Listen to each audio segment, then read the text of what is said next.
You are listening to Productivity Straight Talk with your host, Amber De La Garza. Amber is a sought-after productivity coach, trainer, speaker, and writer who gives entrepreneurs the straight talk on personal productivity. No BS, fluff, or overused jargon. Just actionable strategies to get results and succeed in business. And here is your host, Amber De La Garza, the Productivity Specialist. Welcome, and thank you for listening to Productivity Straight Talk. Today is episode 260. Shh. Listen to what your calendar is telling you. If you're a business owner who wants to learn effective business strategies, improve time management, and elevate your productivity to maximize profits, reduce stress, and make time for what matters most, then you're in the right place, and I'm so glad you've joined me. We're going to dive into the topic of tracking and analyzing your time so you can identify where you can make small improvements in your time management to see major results. So before we dive in, though, I really need to tell you, I am looking forward to bringing this episode to you. I've had this idea of this episode for some time now, and I really thought, you know what? This is the perfect episode to hit the ground running at the first of the year, which is when I'm publishing it. But of course, whenever you're listening, this is still really great strategies for any time of the year. And now, let's get to the straight talk. They say you are what you eat. If you're feeling extra tired or sluggish or have packed on a lot of weight despite following your workout routine, look at what you're eating, right? Nutritionists will tell you to journal everything that goes in your mouth so you can figure out where you're misstepping and help you make improvements. In the same way, if you're feeling super stressed, overwhelmed, and out of balance, look to your calendar. It is telling you a lot. And I'm certain if you have ever tried to improve your time management in the past, you were told at some point to track your time. I'm sure of it. And it is solid advice I stand by. However, tracking your time is just part of the strategy.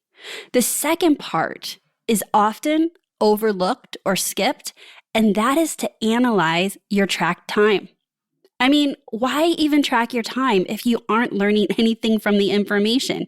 In fact, if you're not learning anything from the information, it's actually an exercise of wasting your time.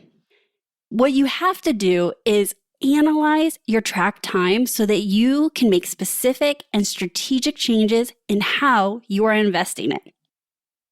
Here's what your calendar can tell you if you're tracking your time accurately and consistently. The list I'm going to share with you is a list that I came up with off the top of my head when creating this episode. This list is very extensive.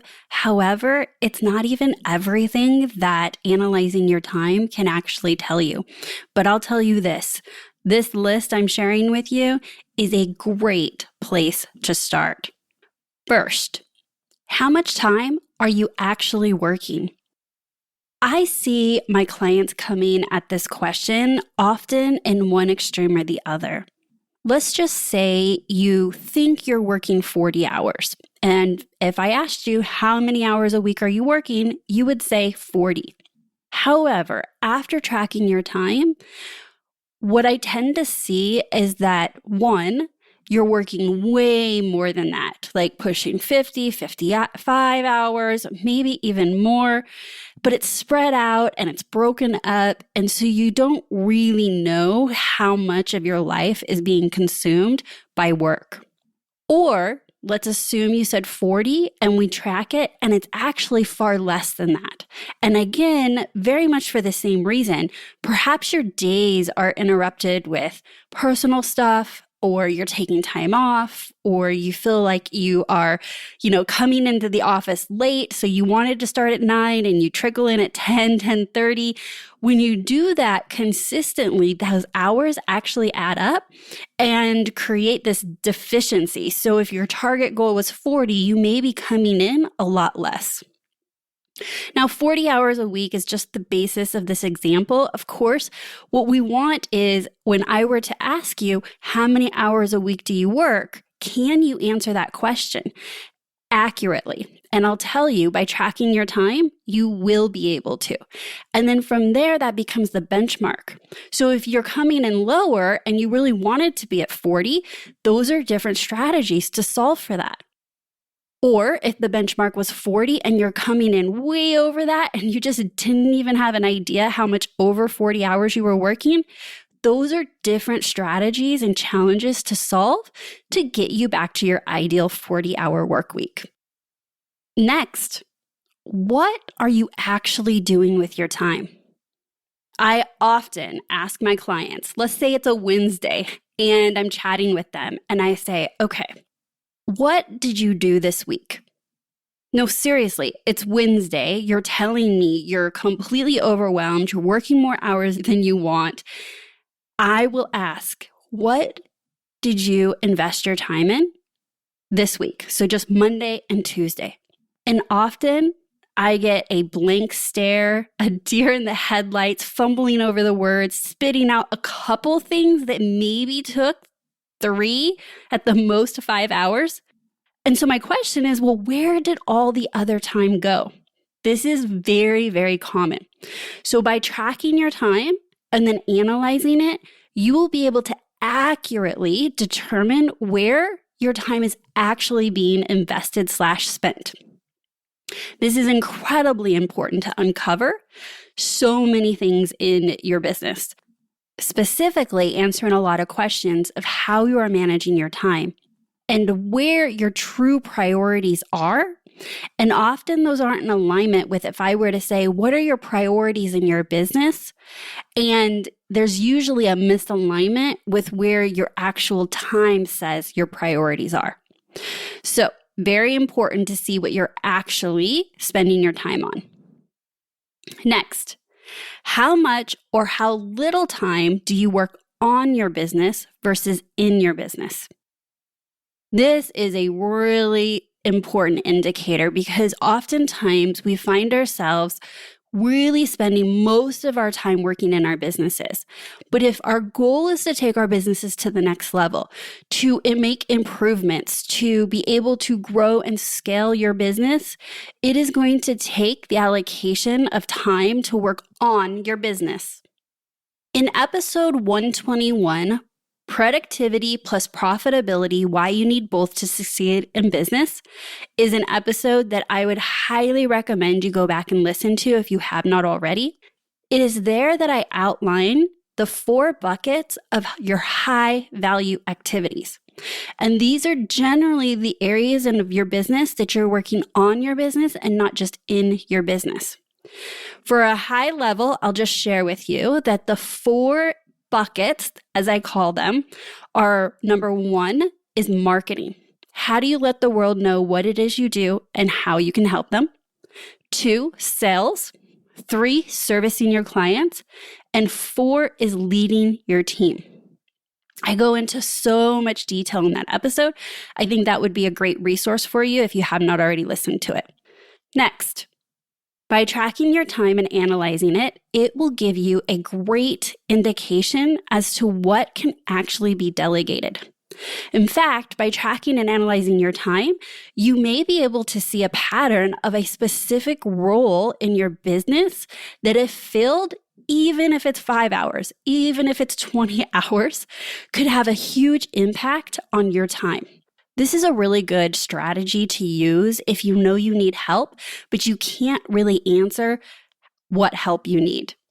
And you can answer that question by looking at where are you spending your time where you don't need to be. Next, what type of work always gets pushed to after hours? And I mean after your business hours, like after dinner, after the kids go to sleep, on the weekends. What type of work always gets pushed after hours indicates or would tell me as your coach that you do not have an ideal work environment for you to do your best work. Most likely, what I think you're going to see on the outskirts of your week are those tasks and projects that take deep, uninterrupted work time.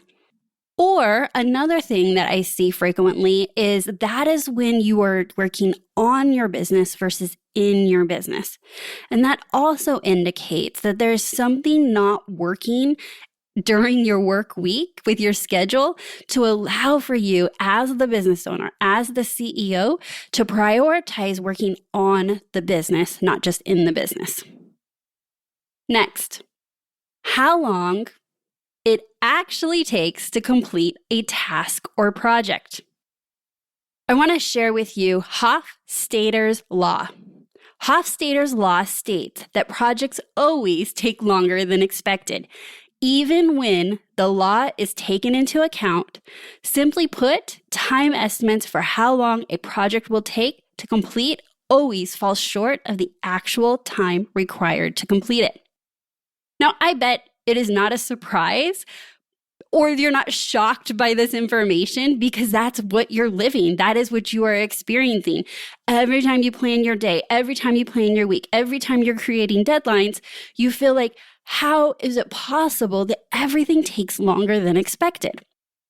Well, there's a law stating that that's what happens. However, there are lots of ways to work within that law and ensure that you're not getting the raw end of the deal by always underestimating how long tasks and projects take. In fact, we tend to underestimate how long tasks and projects take to complete because we're overly optimistic about how much we can accomplish in a allotted period of time. Most tasks take twice as long as we think. A big cause for that are a number of interruptions, distractions, disorganization, and unforeseen problems and challenges that pull our focus. Now, I bet you're asking, if there's a law that says it's always going to take longer than expected, how can I make improvements? The truth is that I have seen huge improvements in this. And it is by actually tracking your time and analyzing it that you are getting new data, new information that is actually accurate so that next time you're asking yourself, how long will this take? How long could this take the team? What is actually possible? You are going to remember how long it actually took last time. And when we do that over and over again, it actually overrides being overly optimistic and you become much more realistic. Next, how often you switch tasks throughout your day.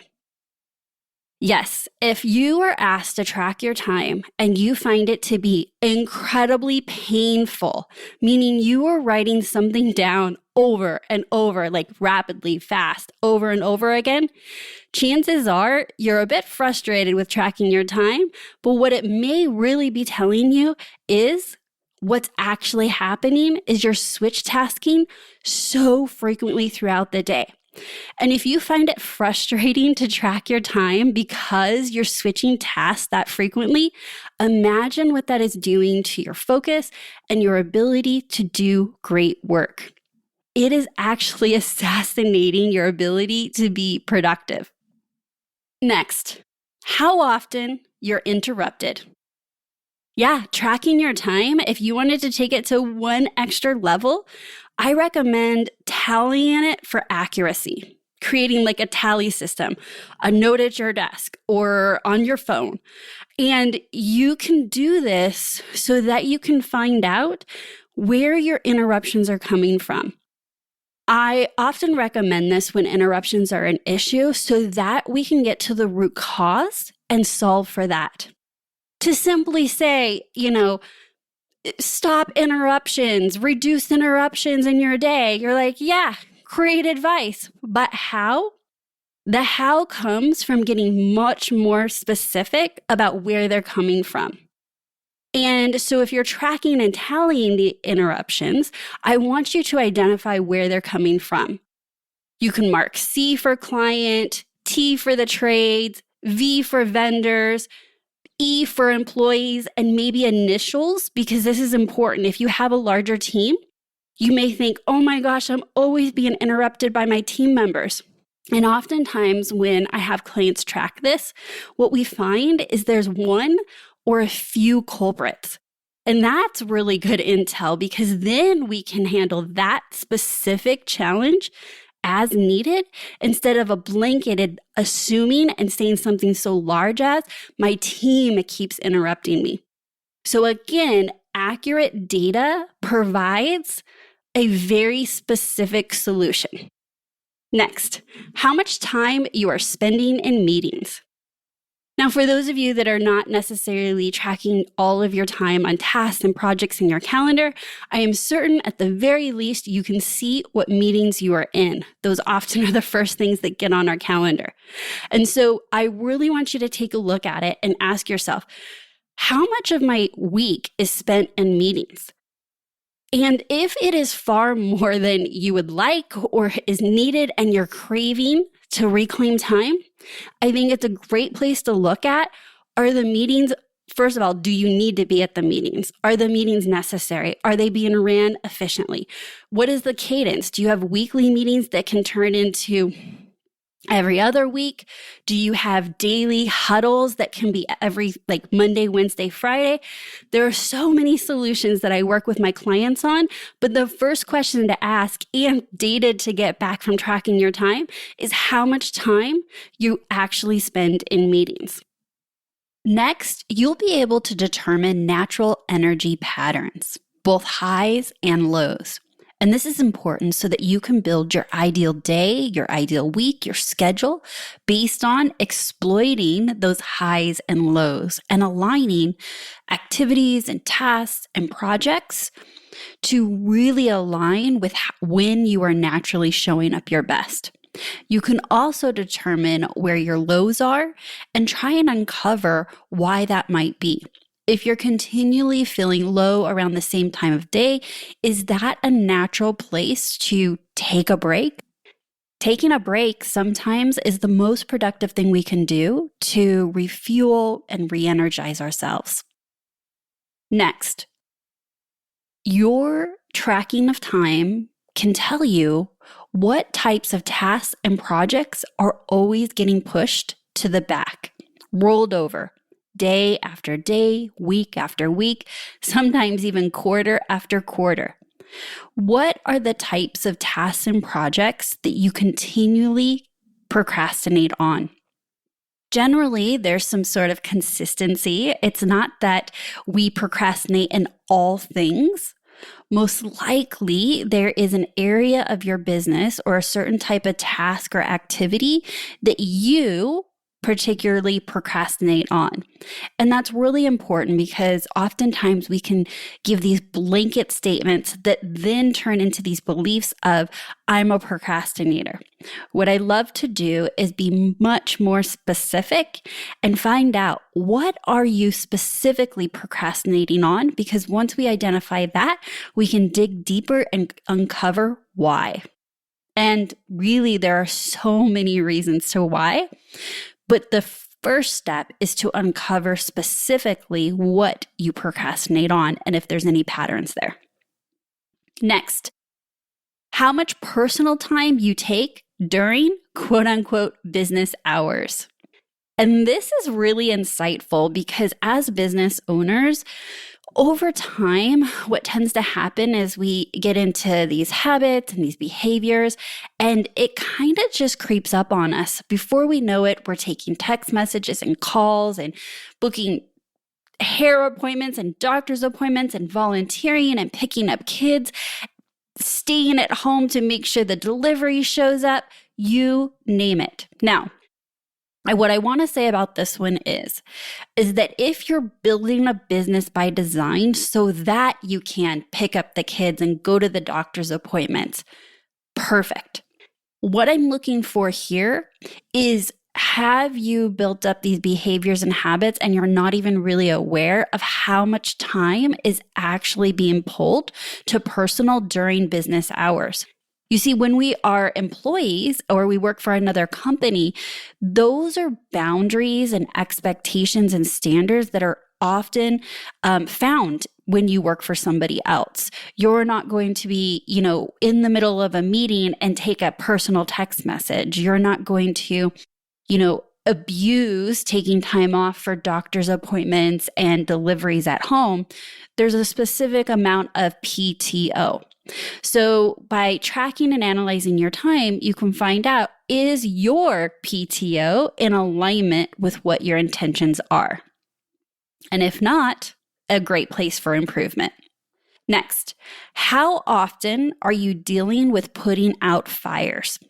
This is a big one because as you're tracking your time and documenting it and thus analyzing it, what I would be looking for as your coach is not just how often are you putting out the fires, but is there a pattern of those fires? And the pattern will give us intel into areas of your business that we can make course corrections.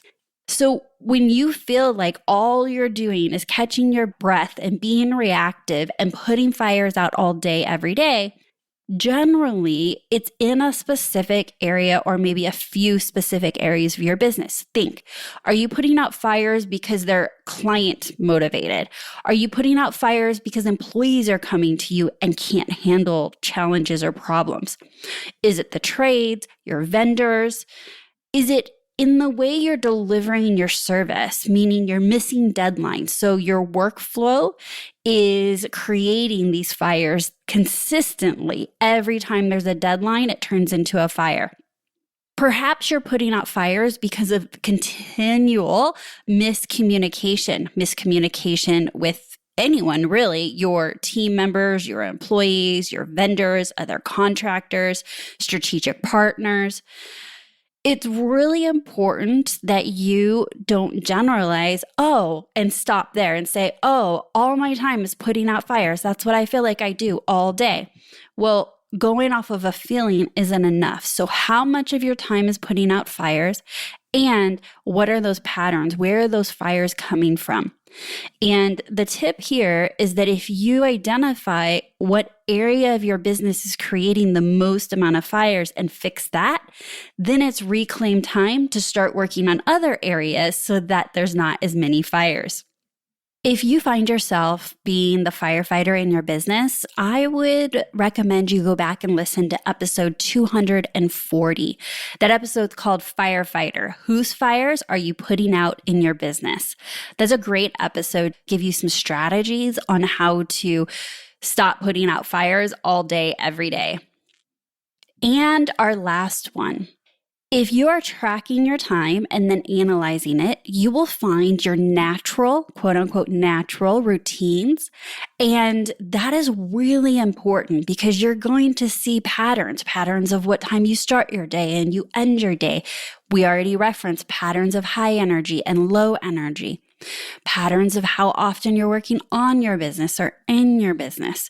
But you also might see very specific patterns around your routines. How are you starting your days? How are you ending your days? What consistently are you doing? So, for example, you may find that you are consistently starting your day on your phone before you ever leave your bed, checking emails. I believe that there is a lot of wins and huge time management wins specifically around having productive routines that serve you. You see, routines are either working for you or against you. And no matter if you would identify yourself as somebody that is a routines person or not, I guarantee you have routines. In fact, just think about it. Do you take your showers in the morning or at night? Do you put your pants on first or your shirt on first? Do you wash your body and then wash your hair, or do you wash your hair and then wash your body? Do you brush your teeth before you get in the shower or after the shower? You see, there are these subtle routines that are obvious when I point them out in our personal lives, but they are also happening whether we know it or not in our businesses. And so once you start tracking your time and then analyzing it, you're going to see those natural routines, and then you can start pulling them out and say, oh, that's solid. That actually does help me and set me up for a great day. Or maybe this part of that routine doesn't serve me and I want to swap that out. For really good strategies and going deep into routines and how to make them work for you, you can head back to way back in the archives, episode 17, and it's called How Entrepreneurs Can Create Productive Routines. And in there, I describe what I think you should have as routines, how to bookend your day, and some ideas of what can be inside your routines. In order to better manage your time and run a better business, you've got to know where you're currently spending all your time. So tracking your time is the right strategic tool to help you figure that out. Once you've done that, you can invest your time more wisely and be more productive. Helping you identify where you can make these small improvements in your time management to get major results is a big part of what I am looking for when I coach my clients. And if you think that you may want help with your time management and analyzing your time tracking so that you can make small tweaks that have big impacts, not just in how you're investing your time, but with your profits, creating a more joyful business and reducing that stress, then I want to help you. If you think that you could use help in those areas, as well as creating more efficiency in your business, learning to effectively lead your team, or make strategic decisions that will help you level up your business, I'd like to talk to you. I want to invite you to schedule a discovery call with me so that we can discuss partnering together to help you get unstuck, reduce stress, and determine a clear path to increase profits. I'm inviting you to hit pause right now on this podcast and head on over to amberdelagarza.com/call so that we can talk about what it might look like working together. I have loved having you listen to this episode of Productivity Straight Talk, and I sure hope you found today's episode to be insightful and valuable. But I need to be straight with you. No change, no change. Without taking action, nothing will change for you or your business. So, take action today. Start tracking and analyzing your time so you can identify where you can make small improvements in your time management to see major results. If you have not already done so, please subscribe on your favorite podcast player wherever you're listening to me today so you do not miss another episode of Productivity Straight Talk. And today I have a special thank you going out to D. Hadley, who recently said, "Love my weekly fix. I've been listening to Amber for 5 years now. I love her timely advice, her quick wit, but most importantly, her succinct organizational and productivity advice. I glean some new thing from every episode that I listen to.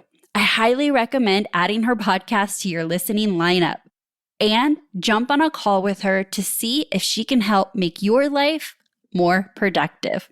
I happen to know who this is because I did end up working with her. She did jump on a call and she did ask, how can we work together? And if you would love to leave a review, I would love to hear from you. So wherever you're listening to this podcast episode, if you would be so kind to leave me a review, I would appreciate it. So that's my straight talk for today. Until next time, have a productive week.